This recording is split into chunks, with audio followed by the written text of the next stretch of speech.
Hello, and welcome to episode 30 of the Music Community Podcast. I am one of your hosts, Random Girl Singing, here with my co-hosts, Dan Drumstone and Doc Bizzle.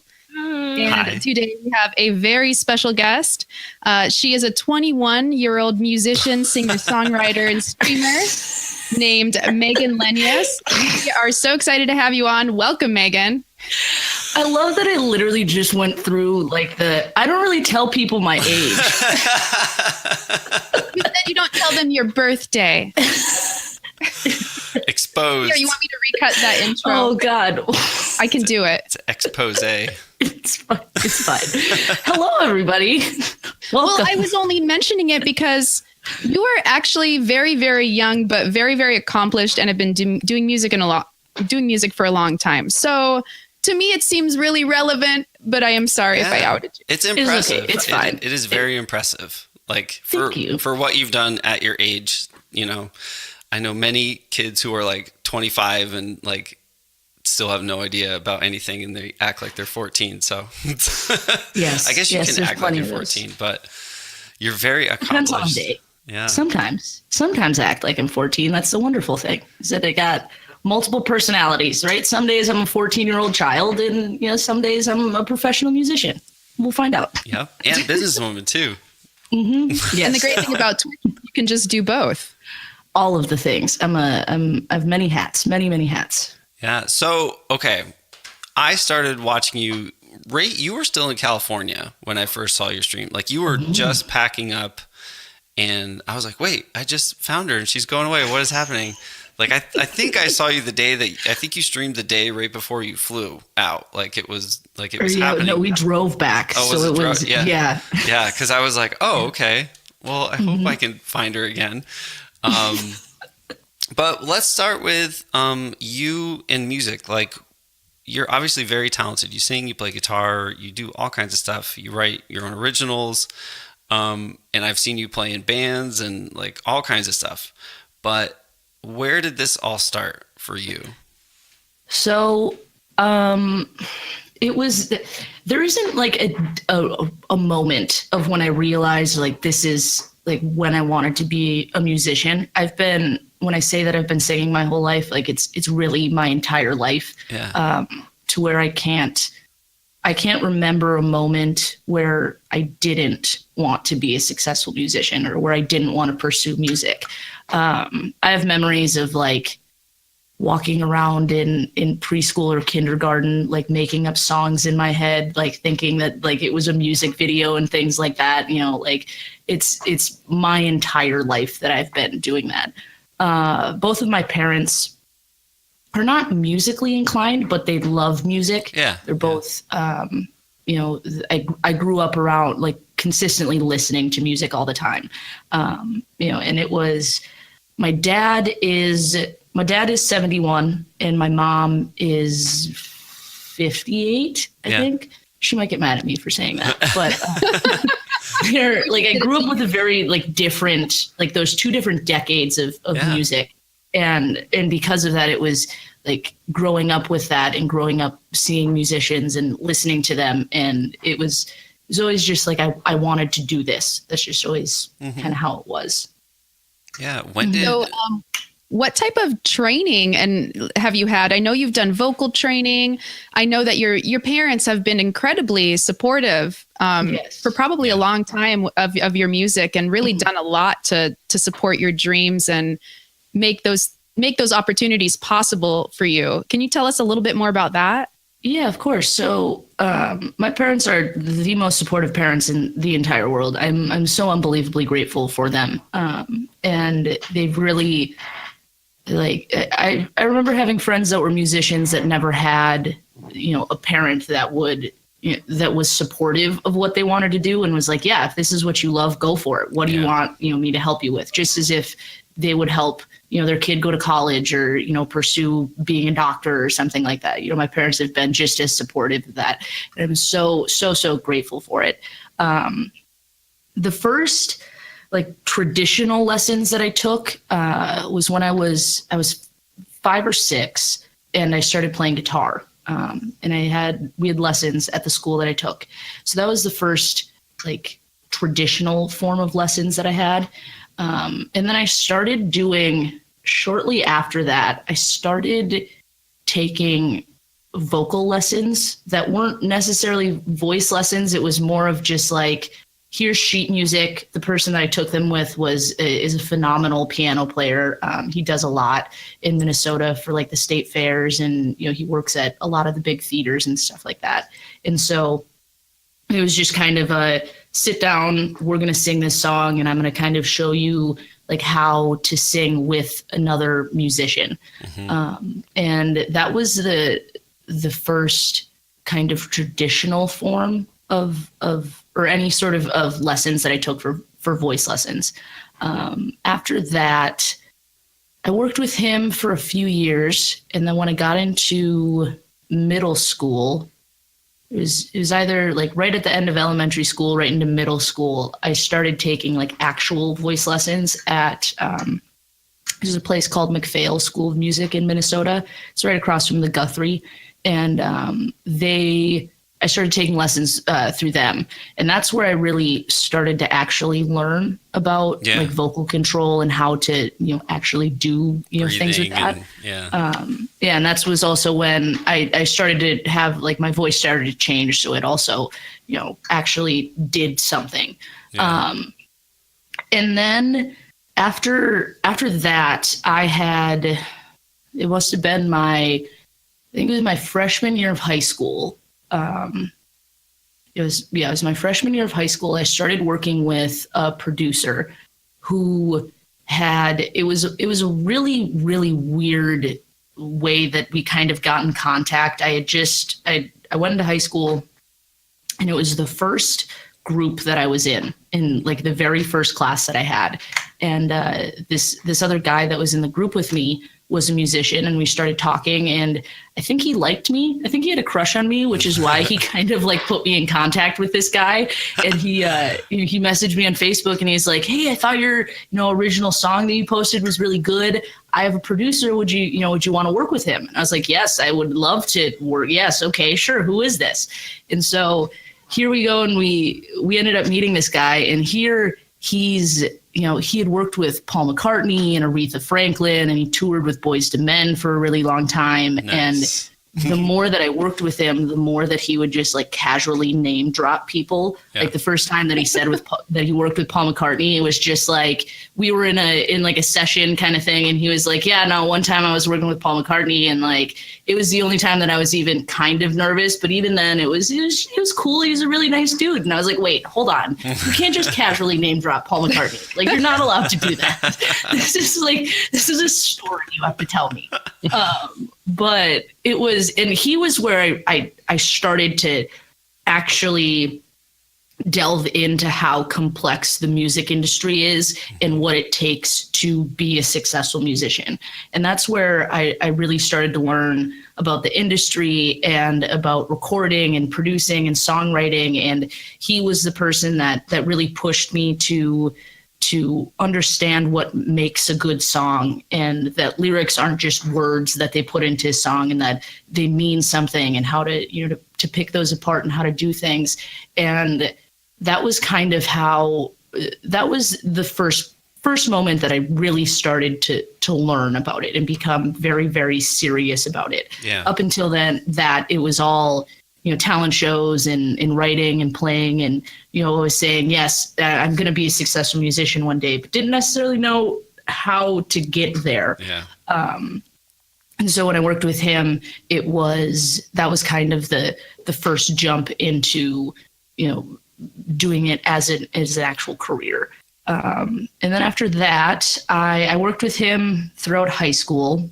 My senior year of high school, we started to drift away from each other, like working wise. He was very New York to a point. I'm going to tell you what to do, and if you don't do what I'm telling you to do, then like get out of here. You're wrong. Yeah, exactly. And me being as stubborn as I was like, you can tell me whatever you want to. I'm going to do what I want. So good for you, though. I'm sorry.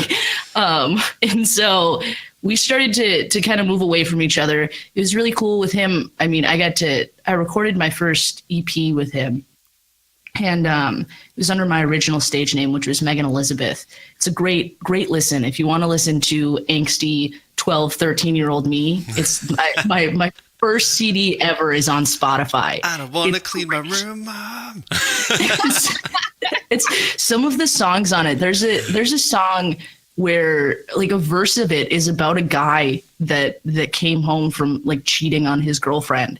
And I don't know why I wrote that. Like I was 12. Like there's no reason that I should have wrote that, but that's what happened. That's so awesome. So my senior year was kind of when I realized that it wasn't going to work out. And that's when I signed with a place in Minnesota called, they did marketing and development for actors, models, and singers. Mm-hmm.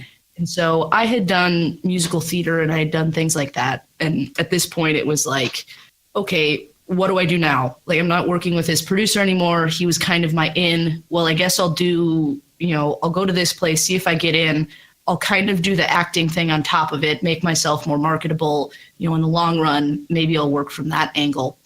And so I signed with them.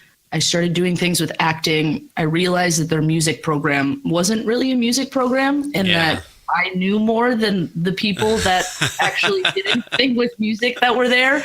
And so they really didn't do anything with music because I was very much like above their knowledge in being able to help me.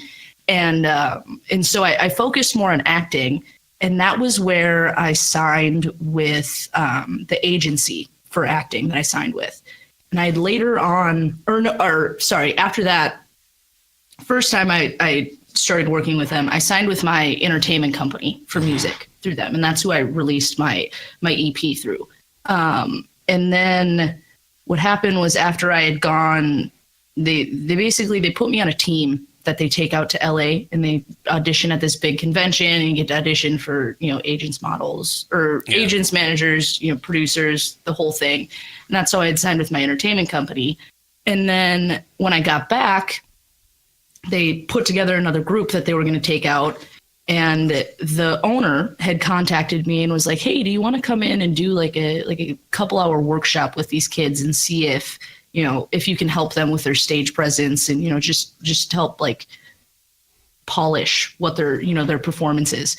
So I went in and I did that and it worked really, really well. And I had a lot of fun doing it. And then those kids went into the competition and one of them like won the entire competition. Amazing. And that was the start of me kind of planting the seed into this woman's head of letting me run their music program.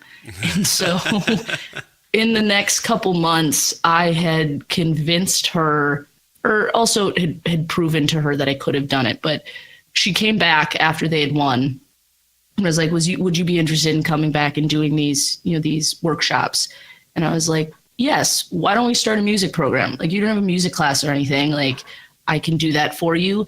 And she did. At this time, I was 17 or 18. I think I was 18. I was for sure 18.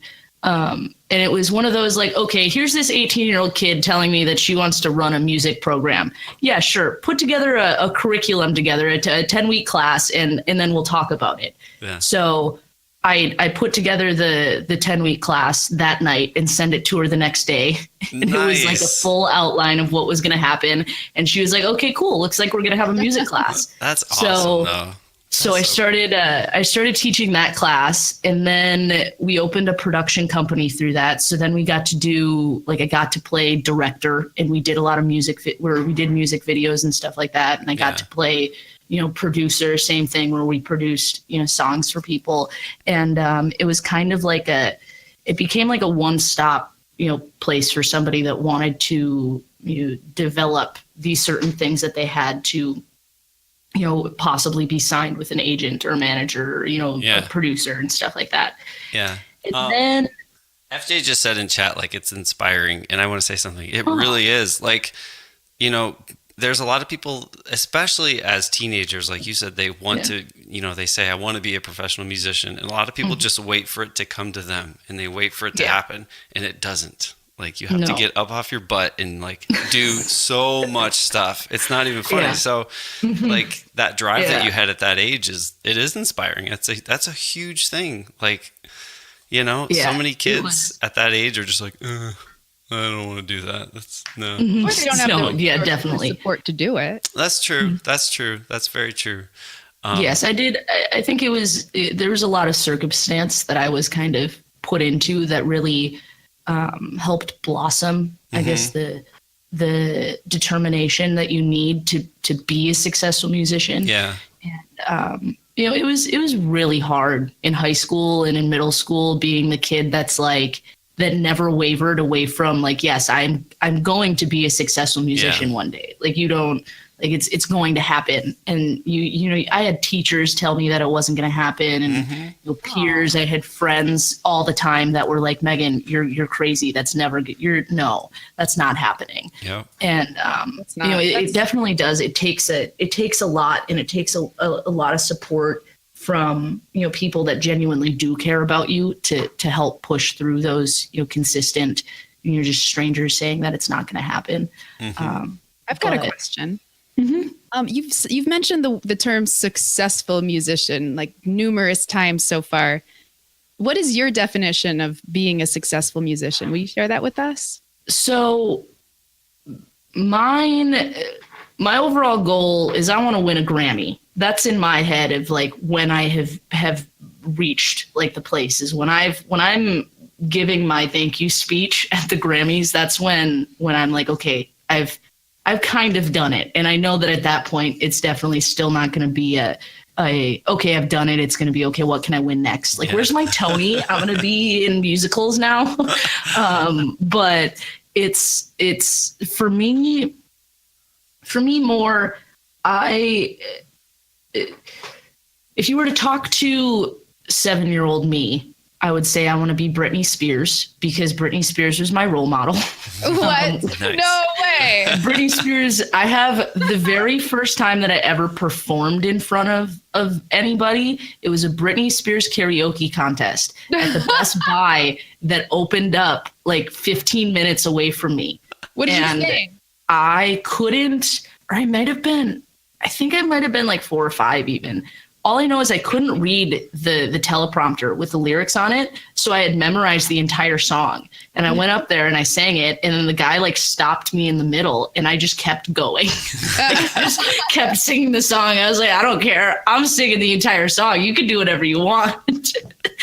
and I was set on winning that. I remember being so disappointed when I didn't win it. And I look at it now and I'm like, there's no way that I could have won that. Like there's like legally, I don't think I could have won that at all. It wouldn't have happened. Yeah. But Britney Spears was my role model. And so in my head, success is it's weird because I think that success is so different for everybody. And I feel like in 15 years from now or in 5 years from now, you're going to ask me what my definition of a successful musician is, and it's going to be a lot different. But for me, I want to win a Grammy. That's what I want to do. Yeah. And that's why I've done so many things is, you know, it is as quick as I have. And I've worked so hard at it because I know that that's not something that you can do in just a couple of years. Like it takes so much time and effort and hard work. And, you know, and so it's, yeah. It sounds like you do what you're going to say you're going to do. So I'm pretty sure you will. That's Thank awesome. You. No, that's so cool. Yeah, no fear is right. So, do you ever listen to any of your older music, some of the stuff that you release? Like you mentioned some of the songs from 12 and 13. Do you ever listen to it and cringe, or do you listen to it and go, that was pretty dang good for a 12 or 13-year-old? You know, it depends on the day. A lot of the times it's a mixture of both. Like it's an immediate like cringe. And then I think like, okay, I was 12 or 13 when I wrote this. For a 12 or 13-year-old, this was okay. Like this is pretty good. Like who releases a song at 12 or 13 that's like that's okay. That's but not usually, Friday by Rebecca Black. Exactly. Hey, she's going to be Can you the imagine being Rebecca Black and having like conversations like this and being like, yeah, the first song I ever released was the most successful song that I've ever released. And it's not good. Well, I'm really inspired by the fact that even at such a young age, you didn't let people dissuade you or tell you that it wasn't going to happen for you or whatnot. You just went and worked your butt off. Mm-hmm. You know, even at 30 years old, that's a really tough thing to do, not allow people to get in your head about what you can and can't do. So I'm pretty stoked to hear that about you. And I think that just being that person that lets their light shine inspires other people to shine their lights too. Thank you. Yeah. I really appreciate that. But you're talented too. That's a big part of it. You know, like if you were terrible and like, I'm going to win a Grammy and people are like, man, Megan, really no. Like I get that, but you're really good. So all of us have met you through Twitch, and I want to hear some of how you discovered Twitch and how that happened. But before you get too much into the actual Twitch story, are you still currently doing playing out and doing things, writing, producing, doing some things in addition to Twitch, or is Twitch sort of the majority of your performance time now? What's your schedule look like these days? It's definitely changed to where Twitch is more of the focus, mostly because you don't make money performing live compared to performing on Twitch. Like the amount of of eyes that see you, of connections that you make, and and money that you make and things like that. It's tenfold on Twitch. So a lot of my focus has moved more towards Twitch. I do still perform. I play with my band because that's my favorite thing in the entire world is playing with a band. And so we do a cover thing that I'll play, once a month. In the summertime is usually, when we do more. And then I do, and now me, Sam, and Raquel are doing this trio kind of performance thing more. And we're trying to, organize more of these trio shows and mixing the two together, because that's like, it's the best of both worlds. Yeah, it was really cool. I got to go to one. It was a few weeks ago. Yeah, the one on the maybe first. A month ago. Yeah. Mm-hmm. It was really cool. It's weird to see those two worlds collide. Yeah. Because I brought like a lot of real world friends and I was like, these guys are on Twitch. And they were like, wait, what? Like they just, it's like, you can see all the gears in their head, like just going at the same time of like, that was the conversation we had with the booker when we were trying to convince her that this was okay, that we rented out the whole night. Like, you're fine. It'll be okay. I promise you that there's going to be enough people here. Yeah. It was really cool. And it's a testament to like what has come of the music community on Twitch, that it's not just on your screens anymore. It's like there's rooms full of people that all know each other and can communicate and play together. It was special. Yeah. It was really cool. Because you're doing another one in the Midwest, right? Yeah, we're doing another one. I think it's actually next Saturday. It's the 7th. Nice. Okay. Mm-hmm. Yeah, it's we had planned them to come to Minnesota, and I was like, well, let's put a show together. Like, I'll just ask some of like the local coffee shops that I used to play at. Let's just put something kind of chill together, because usually our trips that we have end up being like the music retreat, where we're just doing stuff 24/7, or like when we played in on the first.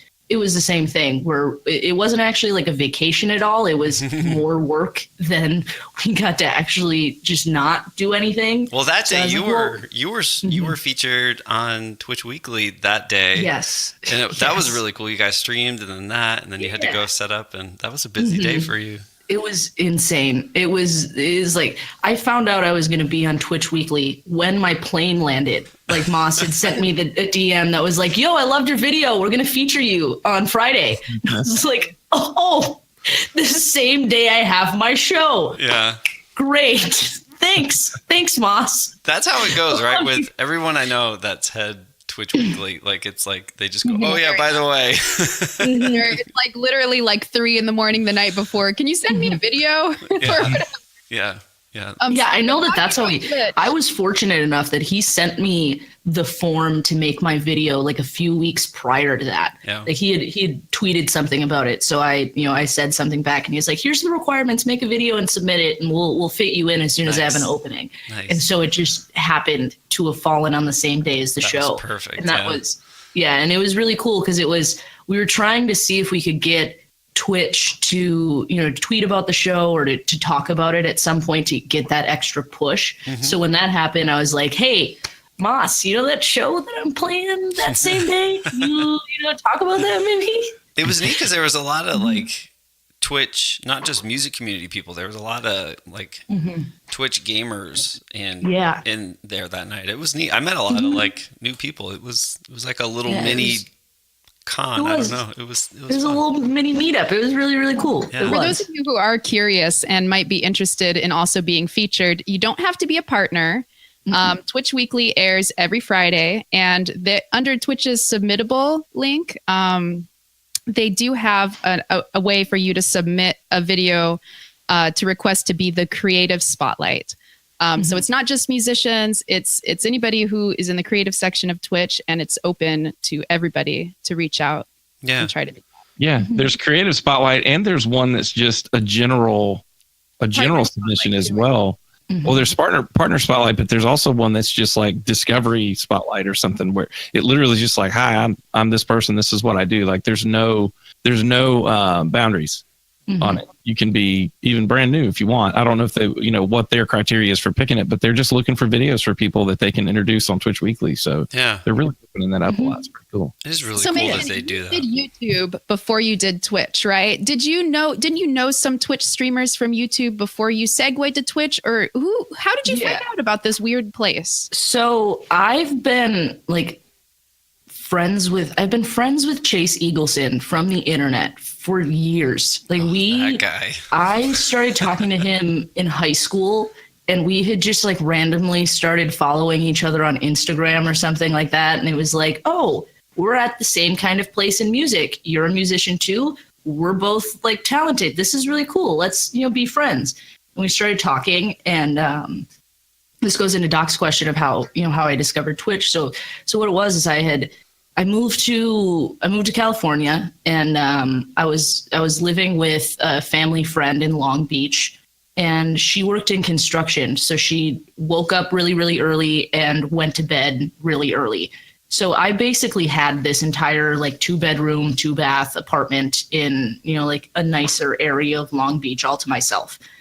And I had I quit both of my jobs. And so I went from working 60 hours a week, 2 full-time jobs. I was running the production company and the music side at that agency. And then I was also a manager at Guitar Center. So I was doing these 2 jobs in Minnesota, quit both of them, moved to California, went from doing stuff constantly to not doing anything at all. And it was just really just a sit and wait game. It was all I was doing. Like a true Californian. Nice. Yeah, exactly. Californian, just sat and wait for my agency to send me an audition. And so I was getting really bored, and I had one of those days where I just started thinking about, people that I was friends with at one period of time. And I remembered Chase, and we hadn't talked in a few months. And I was like, I remember thinking to myself, what is Chase up to? And I went into his YouTube channel, and I was like, holy crap, you have millions of views on multiple videos. Where did this come from? When did this happen? This doesn't, what? And then I remember that he had told me about Twitch. And I remember Chase telling me when he started streaming and being like, Megan, you need to start streaming on Twitch. And me being like, I don't have enough time. Also, why would I stream music on a video game platform? What are you talking about? And so I went and I looked at his Twitch, and he was streaming at the time.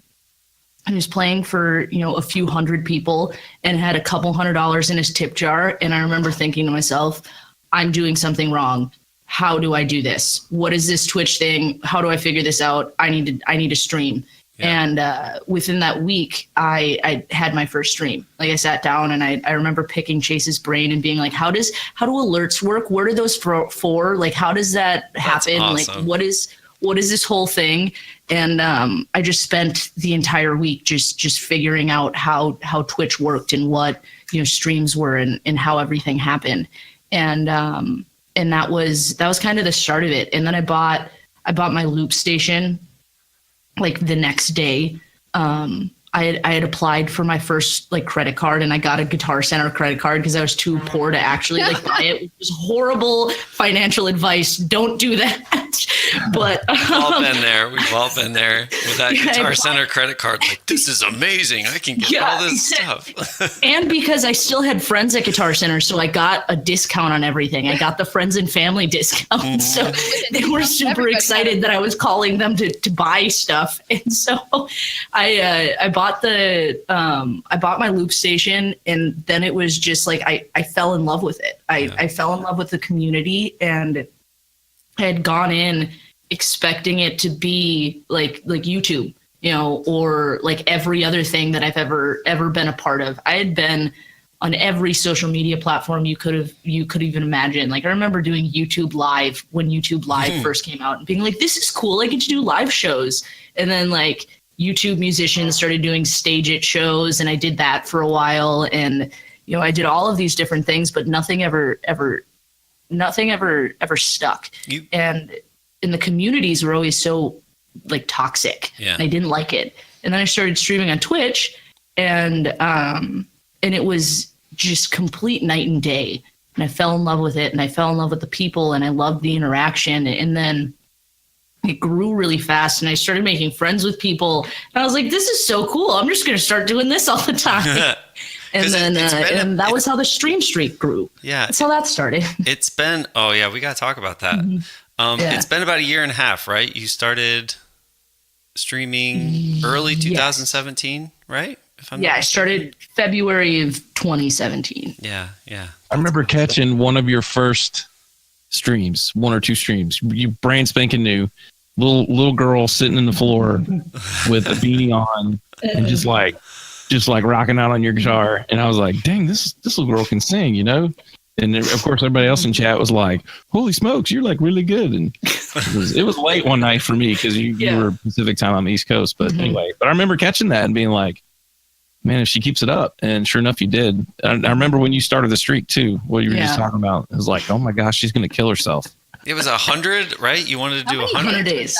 Yeah, I did 100 days straight. That's awesome. Yeah, that kind of just, it really started as an accident is what happened, where I just fell in love with streaming, and I started doing it every day. And there was one, I went to go stream, and I was like, oh, I've streamed every single day this week. Like I'm going to title it Stream Streak Day 7. Ha ha ha. And then of course the chat made it an actual thing. And I was like, well, looks like this is what we're starting now. Let's see how many days I can go in a row. And then you get to like day 30, and it just becomes easy to stream. Like it's really easy to figure out a time to even just stream for 30 minutes. Yeah. And so it just became like the more I stream, the more I grow, the more people see me, the more, connections that I make and friends that I make. And this is really, helping me do this. And at that time, there weren't any musicians that were streaming every single day. Like that was a completely a video gamer thing. Like that was stuff that people that were in, esports and stuff like that, they did that all the time, but there wasn't any musicians that did that. And I remember that many days. That's a lot. Yeah, exactly. I mean, a crazy person has to do it, and I was just happened to be the right crazy person. But I remember the first time that a couple streams ever rated me, and that was still back when a couple streams, which probably are one of the biggest musicians, but they were for sure like the biggest musician at that time.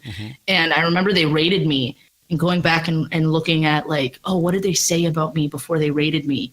And the reason that they did it was because I was on like Stream Streak Day 23 or something like that. And I was like, all right, this is getting me raids now. Like I need to continue to do it. Yeah. And that was really fun. And I wish I would have saved all of the VODs from those 100 days to really look at like the change in stream quality, and also like, in stream quality, but also like my vocal abilities and myself as a musician.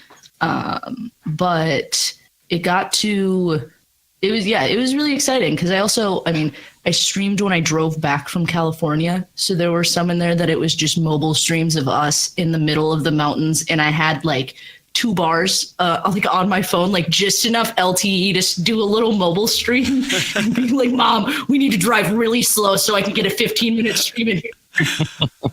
But like one of the things that I always liked about you when I first started watching you is like it always seemed to me like you had control of what you wanted to do on stream. You know, sometimes, and it happens to me too, where you easily can just go, okay, chat wants to do and you I'm not saying it in a mean way, but you always do things that seem to make you happy and things that you want to do that's going to pique your performance and make the stream enjoyable for everybody. That's one of the things, whether you're writing or recording or performing or just hanging out, you know, whatever. Like I've always got that sense when I started watching you. And I think that's something really special that Thank you. A lot of people can learn from, you know, including me. I was like, man, she's just like, no, I don't want to do that. Let's do this. It's like, it's definitely something that kind of stemmed from me playing coffee shops for such a long time and playing those coffee shops where there's not a stage and it's definitely not a music venue. And the people that are there don't want to listen to a musician, but that's just what's happening. And in teaching myself how to demand attention from that person and how to, you know, form a set into a way where it breathes and having, you know, that like consistent up and down and making songs, you know, cohesive.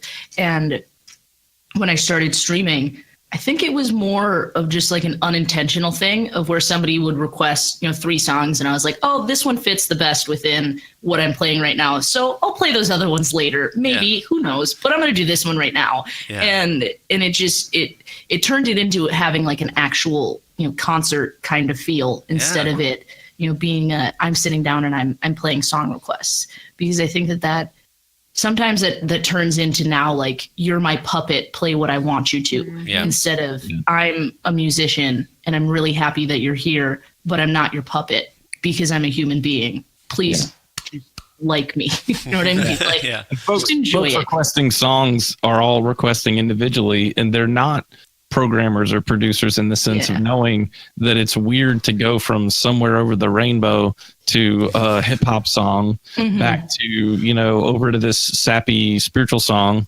And then now we're going to do some funky blue. It's like, let's try to meld them a little bit, you know, like a little ebb and flow to things. So that makes it, and they don't know that, but it's good that you take charge enough to say, this will work better. It'll feel better. We'll all actually enjoy this better if you just let me do it this way. Yeah. You know?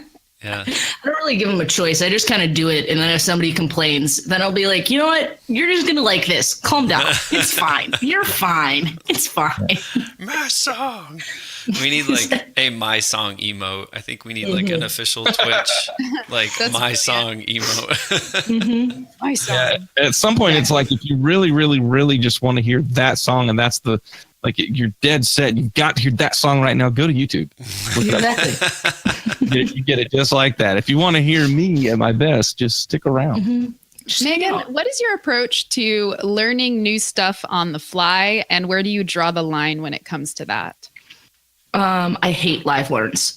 It's not that I'm bad at live learns. It's that they're boring to watch from like a viewer perspective. If you're somebody that is just coming into, you know, the music community or is just like browsing through kind of stuff and somebody's doing a live learn, they're so boring.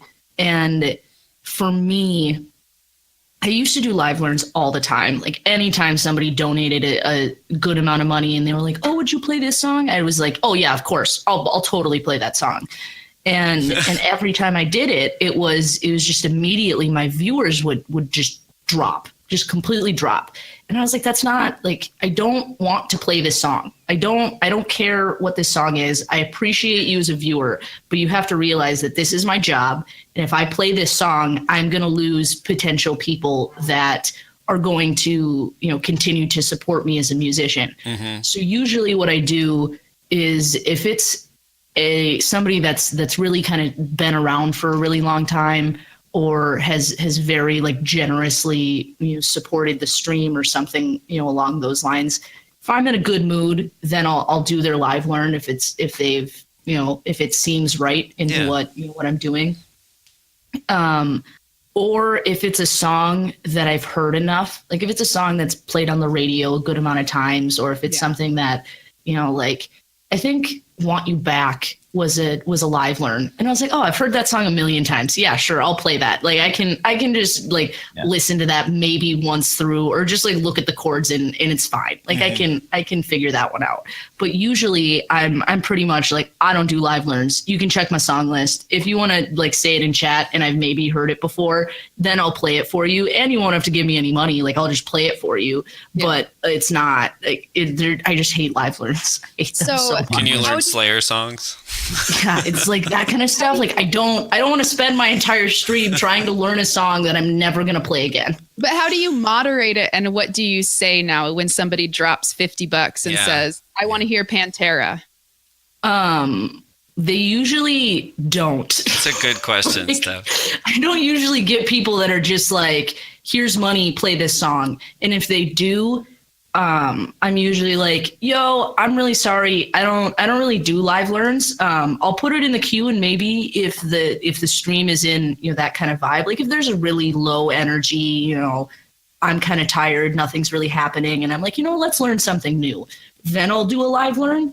But usually I'm just like, thank you so much for your donation. I really, really appreciate it. But I don't generally do live learns. I'd love to play you something else off my song list. Yeah. And if they get upset about that, then I say, I'm sorry, I don't do live learns, but I'll totally, give you your money back. I really appreciate the donation though.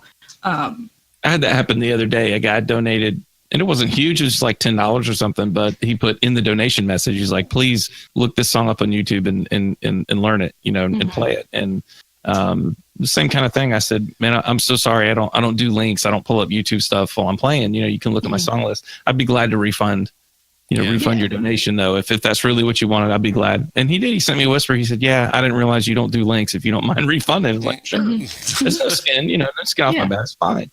But I personally, I would rather listen to someone's interesting, story about how they went to the grocery store with their mom than listen to them learn a song line by line. Mm-hmm. I'm with you too, Megan. If it's a song, I kind of already know where it's going. I just need a chart and some lyrics. That's one thing. But man, if it's something I've never heard before, and if there's another musician, and they've never heard it, and they're like, let me listen to this line. Okay, this line goes, Let me listen to the next line. Okay, this line goes, It's like, just tell me about how you went to the grocery store with your mama. I can sit and listen to that before I can listen to one line at a time. Yeah, and I think a lot of the reason that I really stopped doing them was because I would watch like old VODs of raids. Like my first really, really big raid was a Neebs Gaming raid. And right after they had raided me, somebody had requested this really troll song. And it was cool for them because it was a song that kind of, was with their community. Mm-hmm. But like I'm watching this and it's like I'm sitting here spending 15 minutes listening to a really stupid song over and over again instead of interacting with chat or playing something that I already know. Yeah. And I don't even know how many people may have dropped off because of that. Because they can see your best. Yeah. Like I would much rather just keep those people there and be entertaining to the audience that's there than take the $40 or the $30 or, however much that it is for, a live learn. There's definitely like a payoff involved. Like sometimes it pays off and sometimes it doesn't. Mm-hmm. When you get a big raid from a massive community and that song is their anthem and it's something simple. Yeah. And you can pull it off. You're a versatile artist.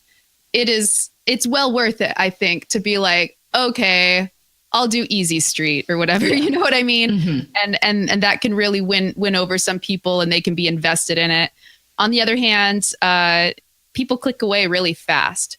So when you're spending when you're spending like valuable seconds, talking too much or not sure what you're going to do next. Like I try to be really fast when I'm doing mine with thanking them. If I know the caster, I'll say something nice about the caster or their community.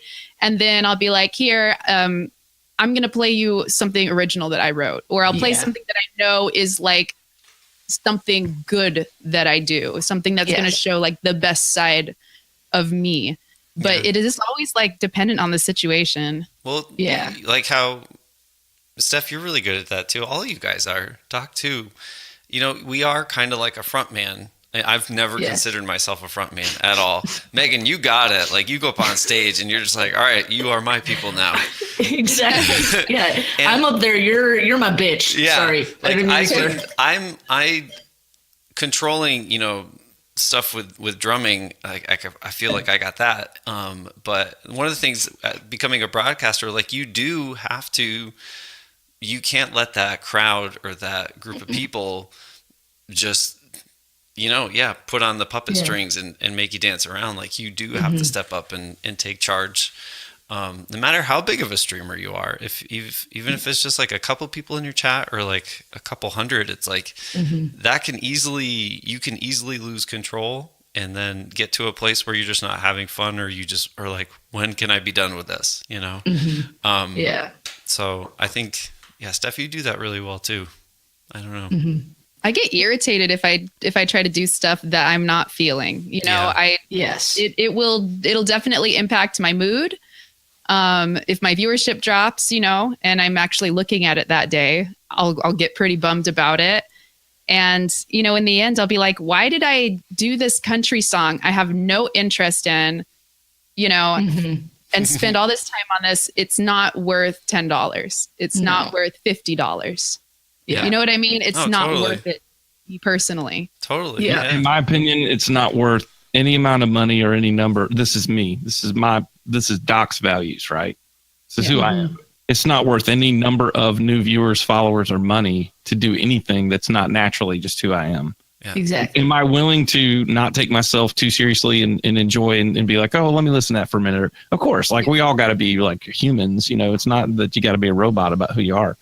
But at the same time, as soon as you start to sense that it's just like, man, I'm not feeling this. I'm not thinking, you've got to be okay to back up and go, man, I'm sorry. Like I gave it my best try. Let's keep doing this. Let me do this instead. You know, I think we got to find that spot.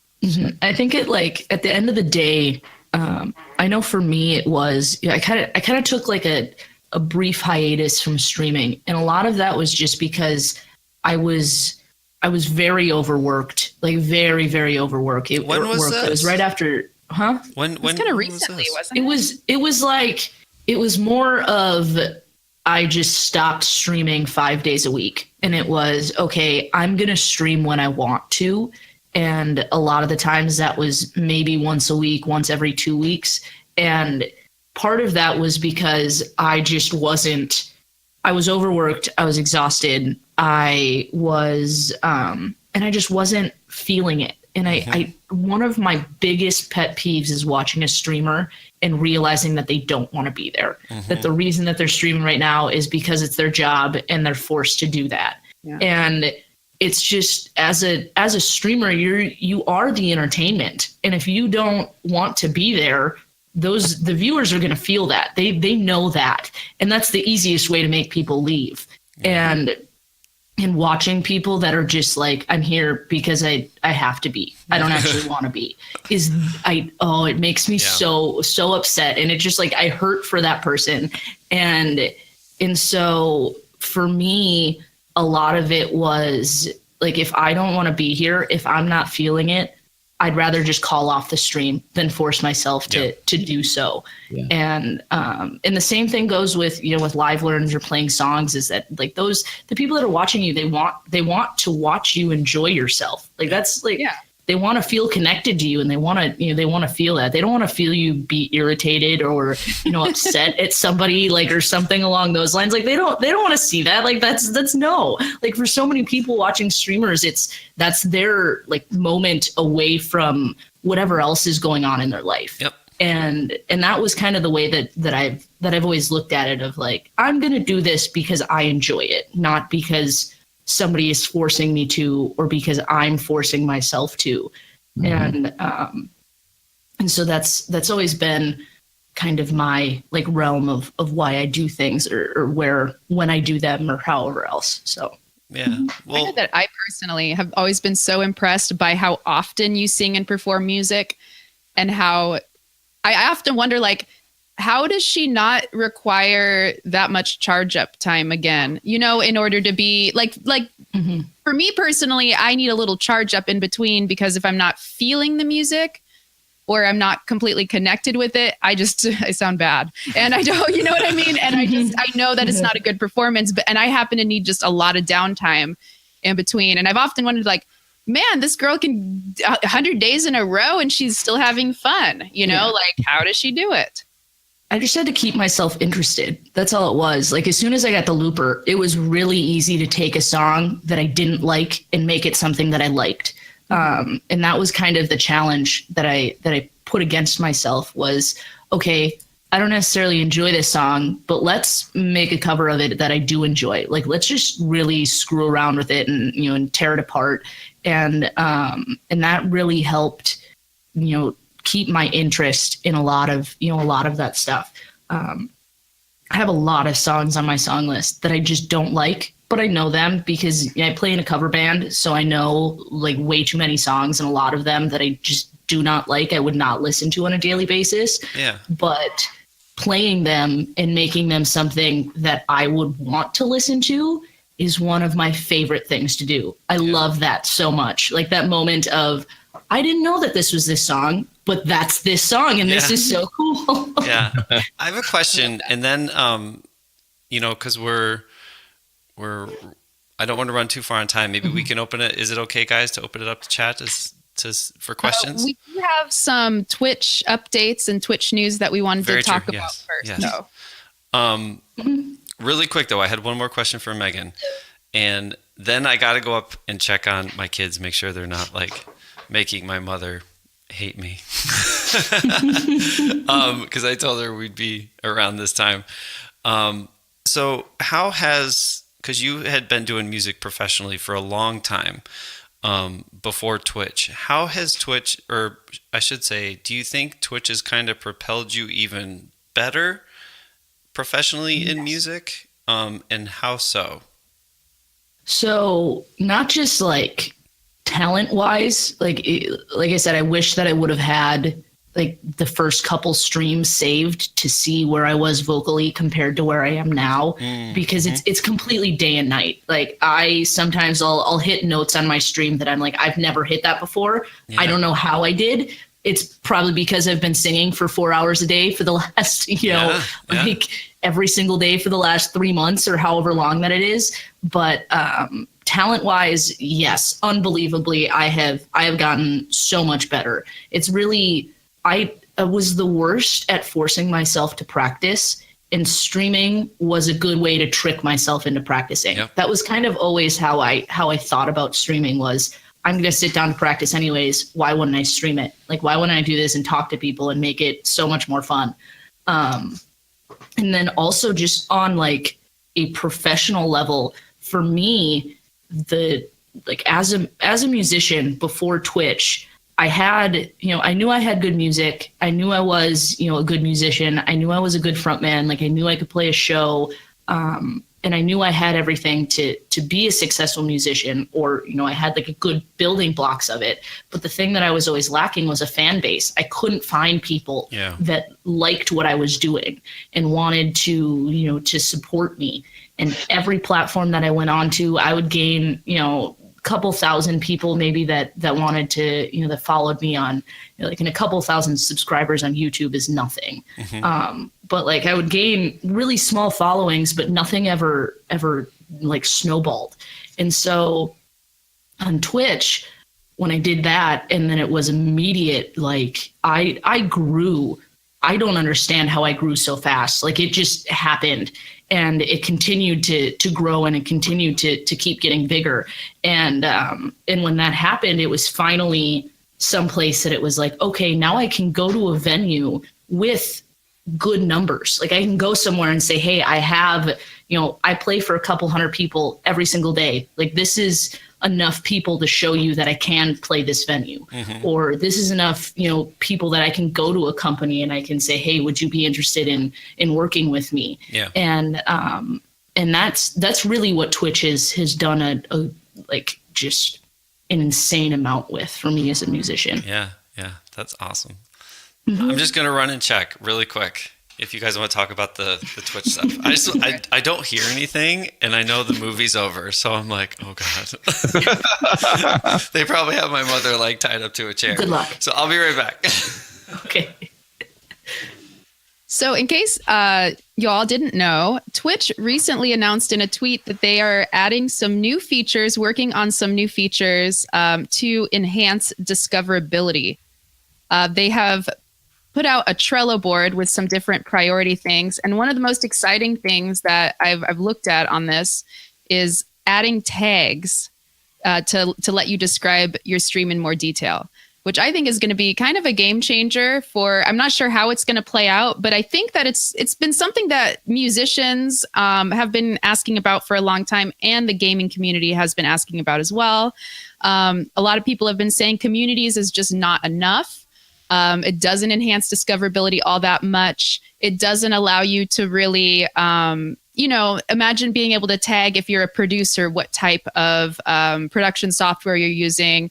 Imagine as a streamer who plays music, being able to tag that you are doing acoustic, or that you are a singer-songwriter, or a particular genre that you focus on. It's going to allow you to further sort things is what it's looking like. So that might be something for everybody to be aware of. As Twitch has grown as a platform, it has grown really fast, and it's picked up a lot of people. And there are some categories like IRL in which there is a viewership of like 50,000 people, and or a game like Fortnite where there's 18,000 different streamers and titles. And it's looking like tags is going to be a pretty cool way for people to better sort the kind of content that they want to see, and better differentiate themselves from content outside of just streaming in a category or streaming in a community, which I think is pretty exciting. Yeah, that's going to be really cool, because I think it's going to enhance like the search bar more, of just being able to go onto Twitch and being like, I want to listen to someone that's playing acoustic music right now, or I want to listen to a producer or whatever it is. It reminds me. It makes me think of like, I'm going to use the search bar more than I do just like my follow list. I'm screwed. No one's going to type in drummer. You just have to make them do it. Can we block tags? but Dan, that's where being a smart marketer comes into play. Mm-hmm. You don't think about it from the perspective of, what do I do? Now I'm going to type that in and hope people are looking for me. You got to look at it from the perspective of, what are people looking for? Mm-hmm. Now, okay, of what they're probably looking for, what could I relevantly put as a tag for my stream? Dude, you have the coolest smooth jazz music playing in the background when you're talking in between songs. Because if you don't use a jazz tag, even if you don't play a whole lot of jazz songs when you're drumming, if you don't use a jazz tag, you're missing it. Yeah. You know what I'm saying? Yeah. Like, because people will search for jazz. I wonder if there's any jazz, anything jazz, and then they find Dan, who's a huge jazz enthusiast, and oh my gosh, this guy's an incredible drummer. Mm-hmm. And boom. So for everybody, as the tags are coming up, that's what you have to think through. Who am I that people are looking for? Not just who am I, and now I'm going to tag and say, fat old white dude. I'm not going to use fat old white dude for the tag. Look at that. They might be looking for, chill, encouraging, positive, that kind of stuff. But especially with you and your new setup, like that's something that I haven't seen any of the other drummers on Twitch have, like that clean and crisp of a setup. Like the whole movement thing that you got going on, I need to figure out how you're doing it, because it's so cool. It's a robot. It's so cool. His name's Craig. It's a robot. It's about an $1,800 robot. It's so cool. That is just like, that's something that like, that's like new age Twitch is making a music stream look like a music video, or look like your live sessions. Like you have 3 or 4 different, camera guys in your studio with you, except you're doing it on your own. Yeah. And that's so cool. Thank you. Yeah, that's what I was trying to do. Like, I love watching like really well done YouTube videos of like drummers that I, when you can see them from different angles and not, but it's it's light and nice and it's moved and it's in focus. You know, I love that stuff. And I'm like, I want my channel to do that.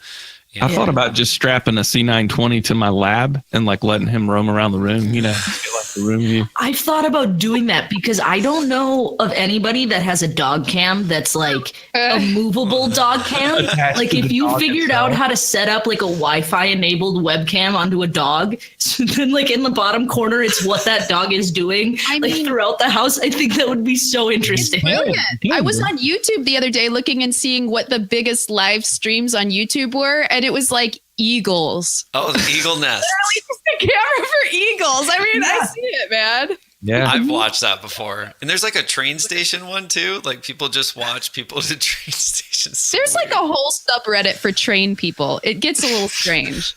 Train people, those darn train people. They have like meetups for when particular trains go to particular places they don't go to often.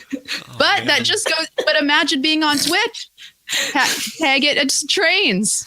I mean, Train. that kind of shows like why IRL blew up as fast as it did, because like people just want, human connection. They just want to, be friends with other people. And that's what today's, like with the internet, that's what it is that you just go watch somebody live stream and you connect with somebody. That's the world. Yeah. Yeah. That's awesome. Train. Now you guys make me want to get one of those Roomba vacuum cleaners. Yes. Oh my gosh, the Roomba cam.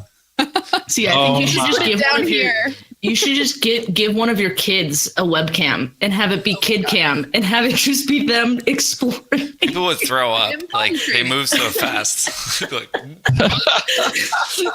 have seizures from the movement. You have to have a warning before your streams. Oh my goodness. I think tags are going to be a game changer. People have Yeah. been asking about them for so long. A lot of larger Sorting gaming them. creators too. It's going to be awesome. I'm going to be tagging it emo. I'm going to be tagging it. Yeah. We're going to get creative, man. Yeah, for sure. We sort of had that for a little while in the creative category. When they first launched creative, you could use different hashtags. Because I remember being able to find people in creative, and it had things categorized based on people who were using Finale, based Yeah. on people who were using Pro Tools. Like, It was a but beautiful those aren't games. Like, I can't find Pro Tools as a game or Yeah. Finale as a game. But different people that were doing creative work could use those hashtags, and it was creating those live music. Even was in there. It was excellent. It wasn't even just automatically user generated. There was some moderation that went into that, I believe. It wasn't like communities, I sort of felt was Twitch's solution to integrating that kind of sorting mechanism, but handing over the responsibility and the policing of that to the community instead of doing that themselves. But the thing that it's missing is like really like in creative, there was a landing page when you went to the main creative page and you could see all the different tags and it was split up as subcategories. I personally never browse for communities. Yeah, I don't. I don't care about them. I mean, except for the music community, it doesn't, I don't see how they benefit me. Yeah. I mean, I remember like Must yelling at me when my first stream, I streamed under the music category and having him being like, Megan, nobody streams under music. Don't do that. Like stream under creative. And being like, oh, that's weird. Like, why wouldn't I stream under music? Like, I'm streaming music. And then later on being like, Megan, stream under music. Like when that huge like influx of followers went through on every stream that was streaming under music. Yeah. And yeah. Now the front page is different, and I actually very rarely do I go to Twitch front page, just because you have your shortcuts, and I have a following tab, and it just takes me to that. But I've heard so many people talking about the new discoverability stuff, and Doc, you mentioned it too, how you think there's some deeper algorithms about like people that you follow or that follow you or just streams you watch and you get they recommend you channels now. They're still front page, like there's multiple people up top that are getting front page time that you can scroll through, but then below it says, oh, here's some other streamers in music that you might like, or here's some other streamers based off of the game that you follow or the category, because I follow music, of course, and like Destiny 2 and certain video games. So it says like, okay, you like this game, check out these people streaming this game. And they, I don't know what they pull from to get, I think it seemed like the top people in the category, because under music, it was all like the DJ stuff for now. But I don't know. Mine's actually recommending individual people who are both live and VODs and clips. It's like saying, hey, you may be interested in this. And it's not based on the game because I watch music. If you're a music streamer and you're streaming in IRL, I love you, but I don't come to your channel because I don't think you're supporting the music community by doing that. You're supporting yourself. You have every right to do that. And I love you for it. Not bashing you. I'm just saying I want to see the music community grow, not IRL. So screw those IRL music streamers. I'm legit not trying to throw poo. I promise. I'm not flinging poo. I'm just saying I don't watch IRL. However, because there are enough people I interact with through the music community that do also watch some of the IRL music streamers, I'll get recommended. You should watch this. You should watch this. You might be interested in this person, even though they're in IRL. And so I know it's not based on the fact that I follow IRL or go to IRL. It has to be based on some other interconnections of people that we're all friends, right? It's that kind of thing. So recommending based on that. And it's not always just recommending people I'm following. It's recommending people that I'm not following yet that are streaming music in IRL. And I'm like, well, how did Twitch know that I might be interested in? Mm-hmm. Well, it's got to be because we've got 12 mutual friends, just like Facebook does you may know these people. If anybody even goes to Facebook anymore, know these people. I don't do the face or the friend stuff on Twitch. Like, I know they have that integration, but I don't see any benefit. Some people say, I messaged you on Twitch. I'm like, dude, I don't. Like, I don't even go there. So, I mean, that could be something that they are basing it off of. I don't know. But it seems like Twitch is really trying to, they're really trying to up their discoverability. So Twitch will be an easy platform for people to move from YouTube to, or from other platforms to, which I think is really, really smart. Because since I started, I've said Twitch is the new, they're the next YouTube. YouTube is dying. And I think if you really look at it, YouTube will always be around for those big companies and talk shows and, people like that to post their videos to, and music videos and things like that. But from a community basis, YouTube is dying, and my bet is that Twitch is going to become bigger. And I think that they're doing their best to make that transition really easy, and to make it so when the general public figures out about Twitch more, it's like they can just go to the search bar and use it like YouTube and just search, I want to see somebody that's playing this. I want to watch this. Is somebody doing woodworking right now? What are they doing that I can watch? Yeah. I think it's really smart that they're implementing those things. Yeah. In fact, can I give a little bit of an sort of an encouragement from a marketing perspective? You guys may not realize this, but even though the current live channels are not necessarily being based on a hashtag system and all that kind of stuff, you can go back to your VODs and your clips. And I'm not talking about ones that you've highlighted. I'm talking about your VOD. You can go to your VOD and you can edit your VOD in the same way that you would a YouTube video or a web page. You can change the title. You can give it a description. You can give it keywords, which are hashtags, but they're keywords to make your content more discoverable. When somebody may be Googling, they may want to hear a cover. I wonder if anybody's done an acoustic cover of Saved by the Bell, right? And so they search on Google for acoustic cover of Saved by the Bell. Well, if your description and your title of a particular clip or highlight or whatever has that title, and it has those words in the description, and it has those words in the keywords so that the relevancy matches up, you're going to make your content that much more easily findable on the internet, not by somebody searching for Doc Bizzle or Megan Lenius, but by searching for what it is that you're doing, the content that you're creating. Be smart. Be a smart marketer. Learn how to use keywords, descriptions, hashtags, and titles in the same way that you would on any website. You can Google that. How do I use keywords for a website? Apply that to your VODs, your clips, and your highlights. I think that's something that, just like you talk about marketing a lot, and how I think that a lot of Twitch musicians, or just Twitch streamers in general that want to become successful streamers, don't realize that it's not just about being a talented musician or, or even, being a passionate musician. It's about understanding the way that the platform works and growing with it and figuring out how things work and marketing yourself and becoming friends with people and networking and stuff like that. Like, that's probably the biggest thing, or at least for me. Like, one of the reasons that I grew as fast as I did was because I wasn't doing anything all day. So I just spent time talking to people and making friends and coming, in getting my name out there. Yeah. And that's more valuable than any sort of talent you could have on this platform. Yeah. For me, the drumming part is easy. That's the easy part for me sometimes.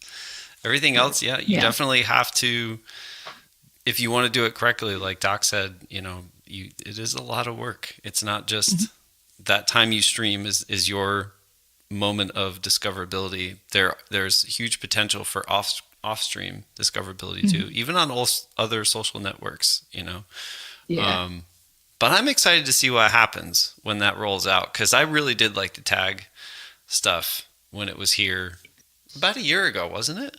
It was about a year ago, maybe a little over a year, but I dug it. So I'm excited. Did you really, FJ309? You found me because you searched piano? Because I keep that hashtag in my title of every single stream. That's amazing if you did. Thanks for letting me know that. Do you think it's because, does the hashtag have value on a platform that's not using them for anything yet? I still throw one in my title just because it doesn't hurt. You know what I mean? Like, a lot of the times when people click on streams, I feel like they don't really look at titles as much. Like, I feel like a lot of the people that come in are from raids or from people that are that are following you.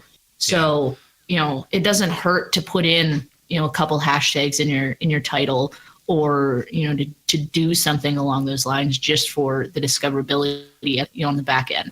Yeah. Even if they're not indexing the hashtags, the hashtag system, right, is universally an acceptable way to say a whole sentence with one word or with two words. So instead of me making my title Fun Friday and then no spaces or commas, Fun Friday, piano, singing, blah, blah, blah, like a run-on sentence, I can say it's Fun Friday and put a little delimiter and then go hashtag piano, hashtag singing. Like, these are the things you're going to find here. So even if they're not indexing it, it's at least still putting it in my title, so that if somebody searches it, if they search piano, they're going to find because it was in my title.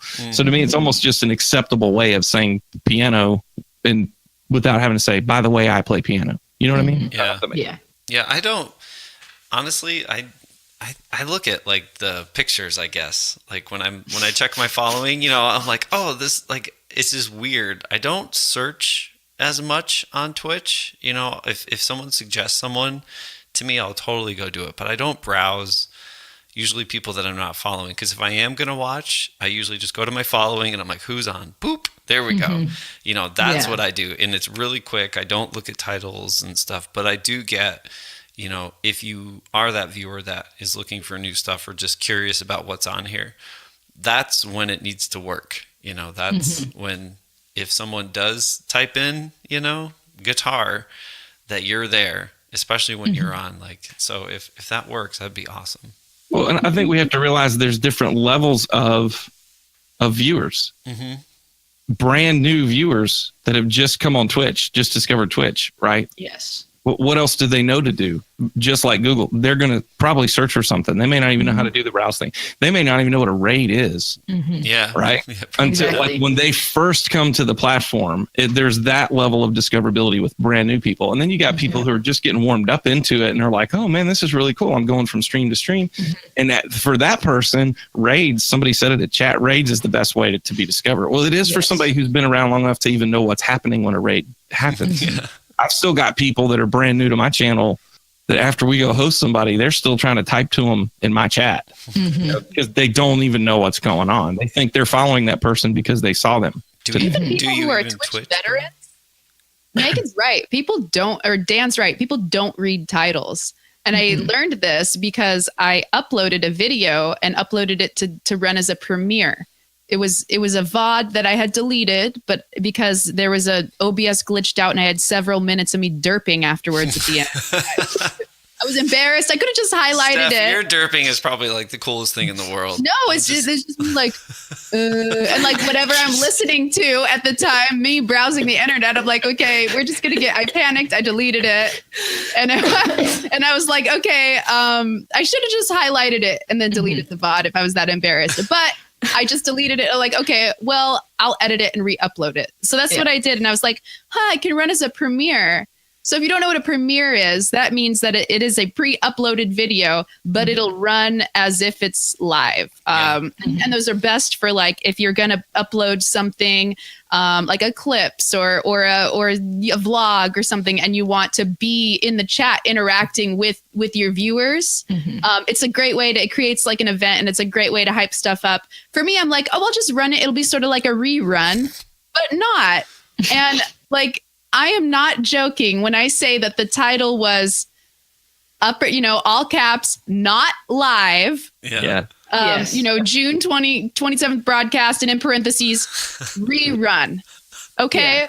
Yeah. And then I get a message from one of my moderators that says, a whole bunch of us were saying hi to you, and we didn't know why you weren't talking to us and why you were talking to all these other people. And I'm like, DJ, and I'm sorry to call you DJ, but I was like, DJ, who you read? And he said, I don't know. It wasn't just me.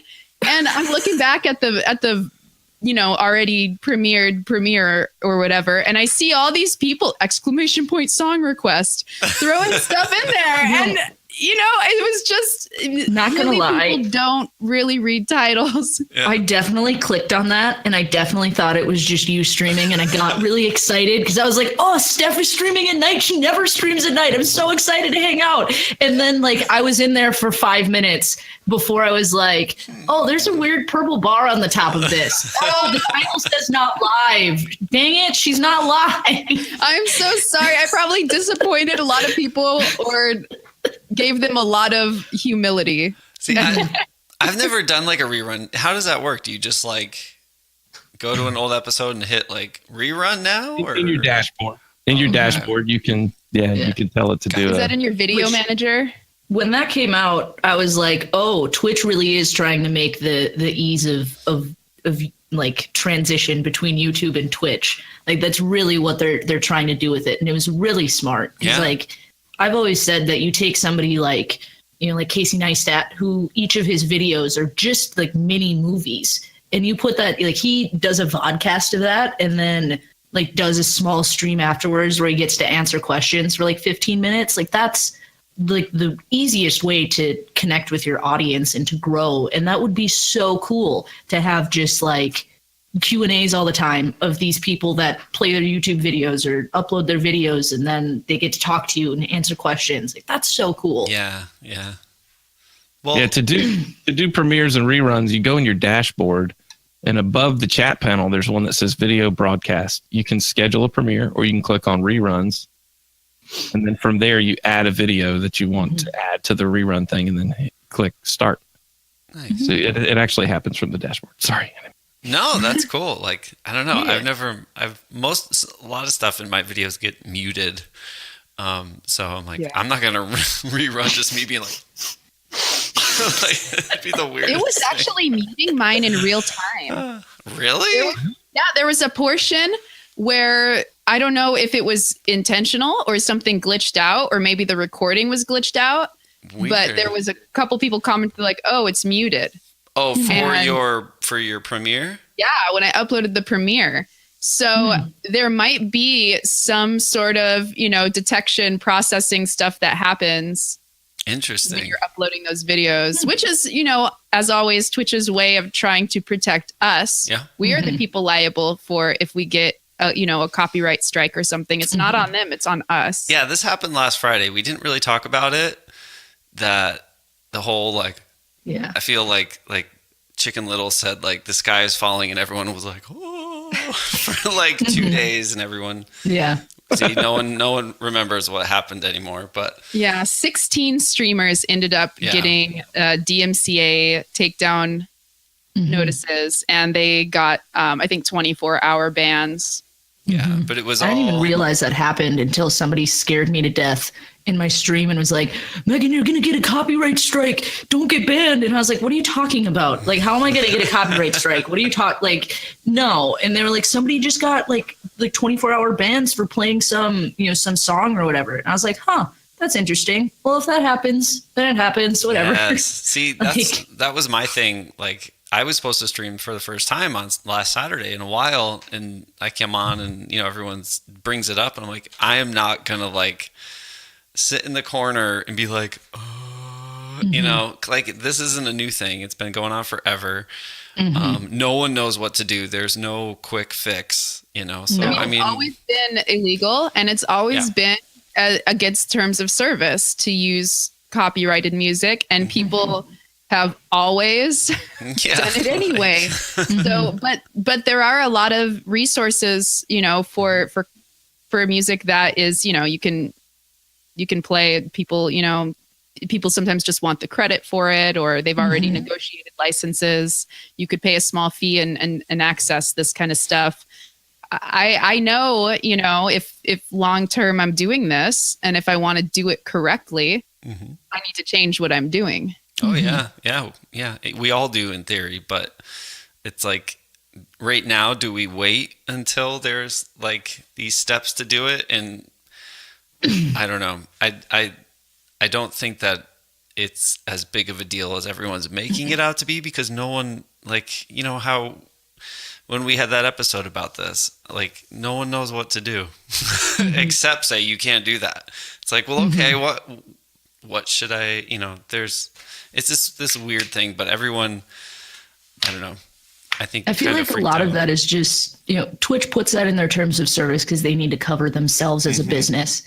Yeah.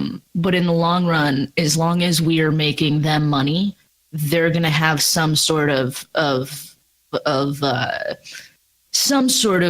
protectiveness, and some sort of also like, this is in our terms of service. So if you get caught, like, it's not our fault, but also you're making us money, so we're gonna care to an extent, because in the long run, Twitch is a business. That's what they're doing. They're here to make money. That's all. That's really, like, as much as they care about their community, because I think they do a great job at genuinely caring about their streamers and trying to help them. It's still a business. Yeah. They are there to make money. And I've always said that when the general public finds out about Twitch, I think the majority of them are going to flock towards music. Like, who doesn't like watching music? And when that happens, that's when Twitch is going to say, okay, we need to figure out a way to let these people play music that is copyrighted. Like, how do we have to do this? Do we have to put a cap on their, on their AdSense so that they, pay royalties? Do we have to, what do we have to do to let this happen legally? Yeah. But for right now, it's just kind of like sit and wait and figure out what they do, because there's really nothing that... And it's too much work for them. I mean, I can't imagine they have a huge moderations team, and I imagine that there are far more serious things to be concerned about than Joe Schmo over here playing an Ed Sheeran song in the background. Yeah. That's why I said... Another reason to not do live learns, because, like, I can't listen to a track on stream. That'll be my new excuse. There's I can't, sorry, copyrights. I can't listen to songs on stream. Yeah. Well, it's like like you said, I think there will come a point where someone will have to deal with it, but until the laws catch up with the times and how fast technology has moved, like, I don't know. I really think I'm not gonna not stream what I want to and what I think is fun for me because of that. Like, I pay for the services that I use to do the music on here. I pay every month, to do that stuff, and I'm very guilty of it. But it's not like like, I'm not gonna not stream. But you're not ninja over there. You know what I mean?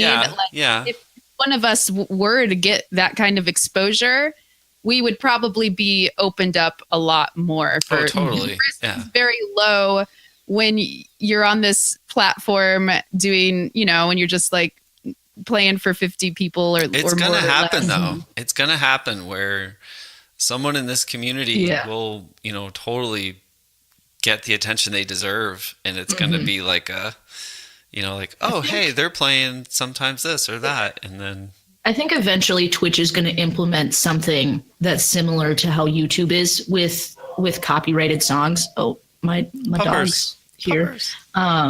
I think eventually they'll implement something that's like YouTube, to where they'll put a cap on like AdSense, or they'll do something, or there'll be companies that come out that have like specific royalties to cover songs that you can play or you can listen to, which I know that there are companies that already do something similar to that, in like you can play these songs in the background of your stream.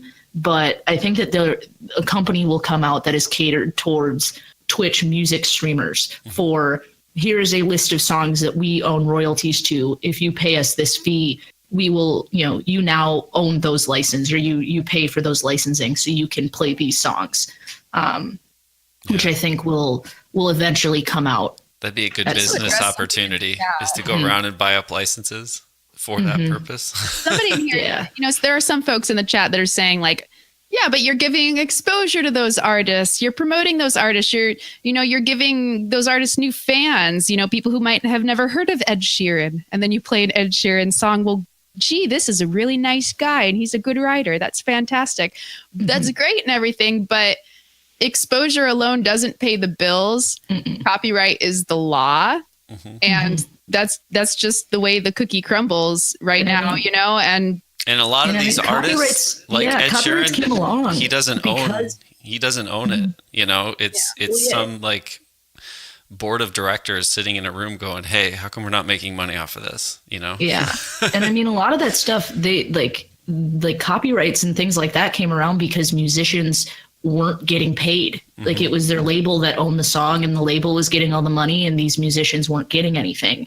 So in the long run, yes, I would much rather pay a fee to something so that artist or whoever is getting those royalties actually gets those royalties. Because if it was me and I was in that position, yes, I would put copyright strikes on somebody that was making, all of this money off of playing my song. Like that's like, there's a certain amount of fairness that you need to, kind of weigh in. Yeah, I use, like I said, I'm sure it's like pennies or whatever, but like I use Spotify and YouTube Red. Like if I got to pull something up, like, it is very easy to just, get it from somewhere for free. But I try my best. I try to do what I can to be like, well, I'm trying to pay for it, know.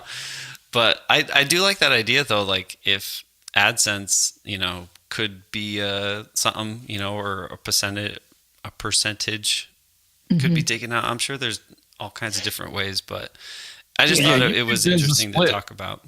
YouTube just does a split commission when you're able to monetize videos and stuff like that. If it's your performance of someone else's material and it goes through their filter and they recognize it and they let you know this is actually a song that was written by or owned by the publishing company, blah, blah, blah.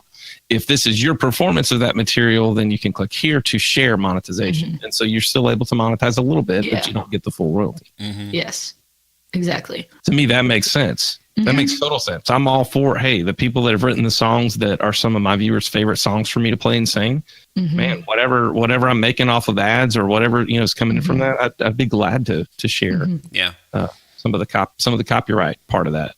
Exactly.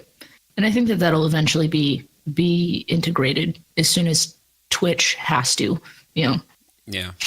I'm sure they're working on it. Eventually it'll happen. Yeah. It's just cool though that like we are pushing them to do better things, whether it be like the hashtag thing or they are listening, guys. So yes, they are listening 1,000% and they want to do better. It's not like which is why Twitch is the best, because they actually listen to their community. Yeah, they're not they just listen to their streamers and the things that they want. Yeah, they're just not like, oh, whatever. They're fine. They got a few buttons to play around with. Let them do their thing. They are pushing themselves and they are always reaching out, looking for new ideas to make the platform stand up or stand out, I should say, because there is competition now. So I like it. I dig it. But I do feel bad, but I do got to kind of cut it short on my end. Is there any questions for Megan before we leave? Just real quick. We could do like fire off Oh, and be sure to tune in next Friday. We're going to have Jackson Perotti on. He is a YouTube partner and a Twitch partner. He plays the accordion, and he's just a really creative, funny guy. Plays all kinds of music, and we're really excited to pick his brain about how he got started on the internet doing what he does. And Susan's going to come on at the end to talk about the European Twitch meetup. Ooh, I'm going to be at that. Yeah, that's happening when? August. It's going to be August 6th through the 13th in the Netherlands. Yeah. So we're going to hear all about that and where you guys can watch it and keep in the loop, because that's so cool. Because I know a lot of the EU folks that we've talked to have, it is far to come over here for these events that we've done, or like TwitchCon. So the fact that that's being organized, I think, is huge. And that's awesome. You get to go, Megan. That's so cool. I'm so excited. So, Megan, we do have a question. How do you maintain your vocal health? So when I started, a lot of it has to do with just singing in a band for a really long time. When I first started singing in a band, I was in high school, and all of the musicians were like heavy metal performers. So they didn't know how to play at like a normal volume. Like their normal volume was I'm going deaf. And they were only having me sing like Paramore, like early Paramore and, your AC/DC. So I was really having to, to belt all the time. And that right there kind of helped me learn how to belt and not destroy your vocal cords, and being able to do it at long periods of time. Mm-hmm. A lot of it is just listening to yourself, when your voice gets scratchy, being like, hey, I need to stop scream right now. I can't do this anymore. Knowing that some days you need to just not sing, and you need to not, force anything. You should never feel pain when you sing. Yeah. And you should never feel pain, or something should never be, like straining to hit something. You should never have to, really push anything. And so it's just a lot of just doing it over and over and over again, and learning how to instead of trying to push a note, how do I sing that note and make it sound good without straining my voice? Yep.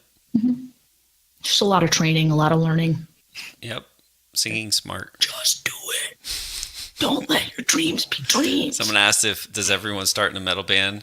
Either metal or punk, I think. That's a pretty common thing, yeah. I didn't sing any metal songs. That was just like the first group of musicians I found that were decent enough to play in a cover band. Together, yeah.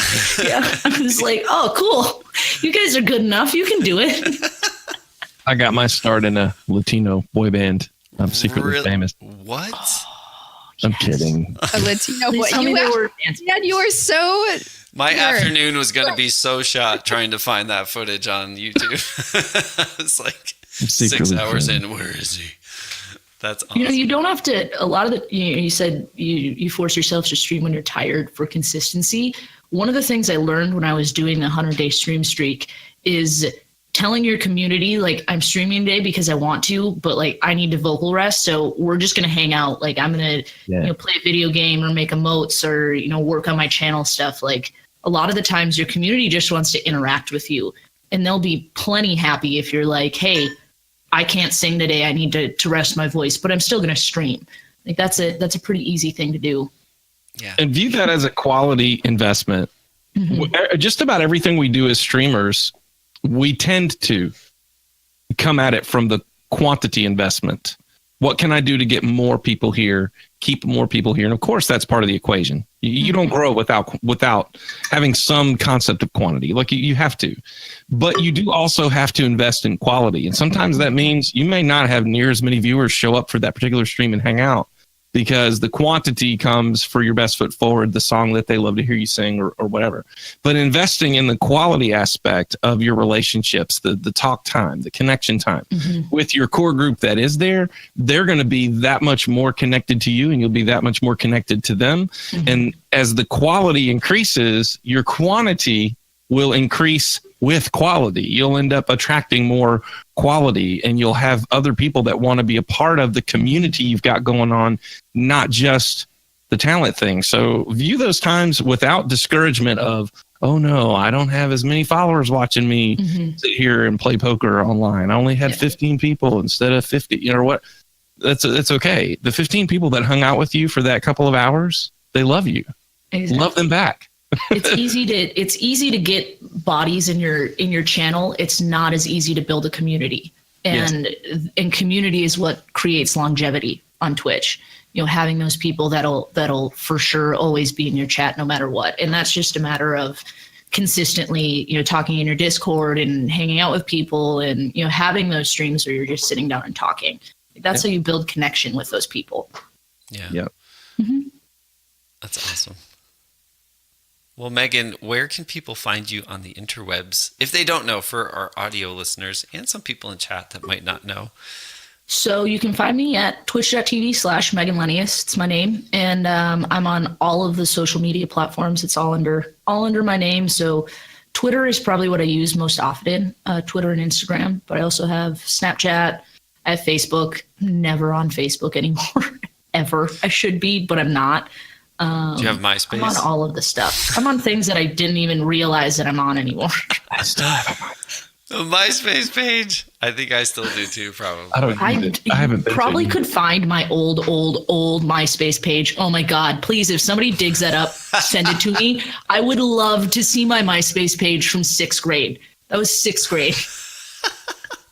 And if you find it, she'll put you in her top 8. There you go. Yes. Oh, the top 8. I remember. You'll be my number 1 friend. I remember people got mad about that. But he's top 8. I was like, I remember. Megan, would you want to help us pick somebody to raid? Yes, please. Yes, I would. Let's find out who's streaming right now. Well, we'll say goodbye to the audio listeners. Goodbye. Goodbye. Bye.